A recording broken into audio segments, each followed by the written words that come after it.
up, YouTube? Topaz Yates back for another review, and this one's to that Don Q underrated. And you know, I would have gave this one the yellow light if it wasn't for the basic concept of this project. Because the basic concept is him declaring the fact that he feels as though he's underrated.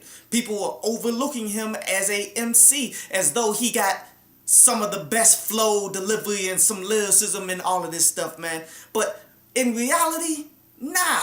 Like, this is something that I was told, and you should all know. Your record tells you exactly how you should be rated. Now, given there's no record in rap, there's no actual rating system, but yet what it is a bunch of people that are being successful. And if you haven't reached that level where you're going multi-platinum, where people are going to rock with you forever type stuff, man, then you can't say that you underrated. You feel me? Like, you have to make your moves to get to that point. If you want to get to that point, then you need to make the records to do that. If you think you got those records, then you need to take it into your own hands and promote them and come up with some new strategies in order to get them there. You feel me? Like, you're only at the position where you're willing to work at. You can always try to work for more, or you could not. That's just the way that this game goes. And because this is him saying that he's somewhat better than what people perceive him and all of that, and listening to it, I'm like, nah, that's why I gotta give it the red light. See, Don Q is a trap rapper that does trap bars and all of this stuff, man, but yet he's slightly more lyrical than most. Because, you know, for the most part, these rappers and stuff out here, their bars don't even make sense. So just because the bar is set so low doesn't mean that you should be perceived as great or anything. Like, there's still legends out here, there's still great up and comers, there's still a lot of people out there that's doing their thing.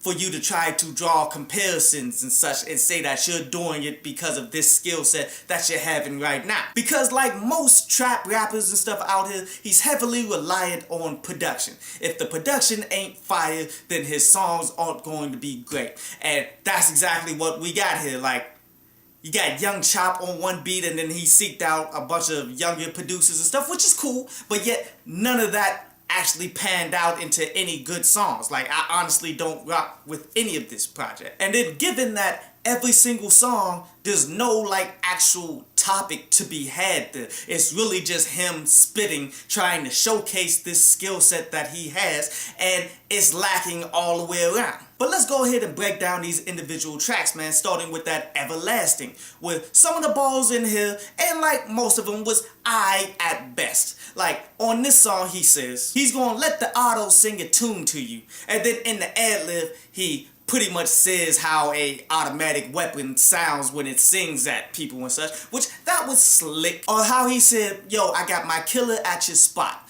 And then in the ad-lib, he says, where?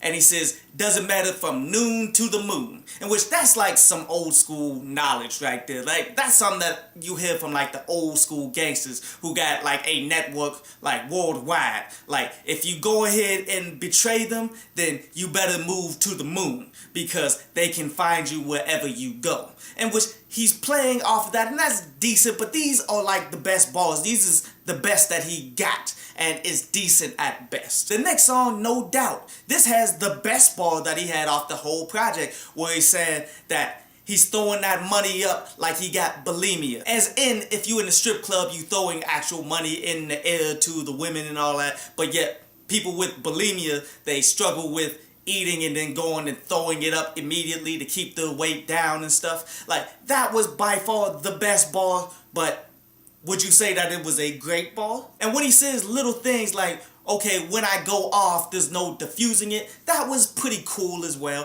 where I'm going off on you like I'm a snap and beat up people or shoot at people or whatever it is. And pretty much diffusing is when you defuse a bomb, like the bomb squads and all that. There's no diffusing the situation. He's going at you regardless.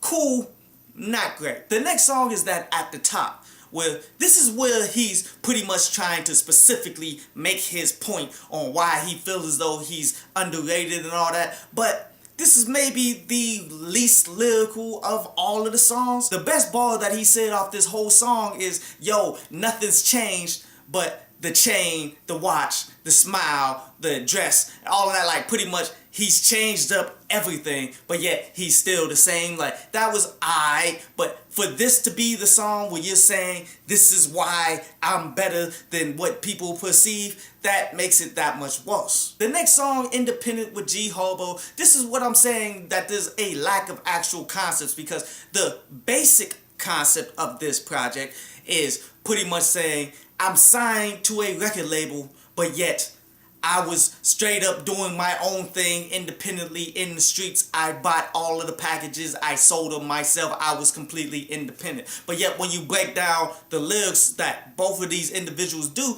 it has nothing to do with this concept. And this is one key thing that makes people better in this game. If you have actual concepts, actual stories, actual punchline bars, all of this stuff, it comes together with the production and the hooks and all of that stuff to make the great songs, and this is just not what he's doing. Can't Slip is somewhat the same thing, where he's saying, okay, these women out here are distractions and stuff. I can't slip up when I'm on my grind. I'm out here trying to get mines and such, which is cool. And the guy Q Money had something kind of cool that he said, how he said that money is his main and money is his mistress, and she is super thin.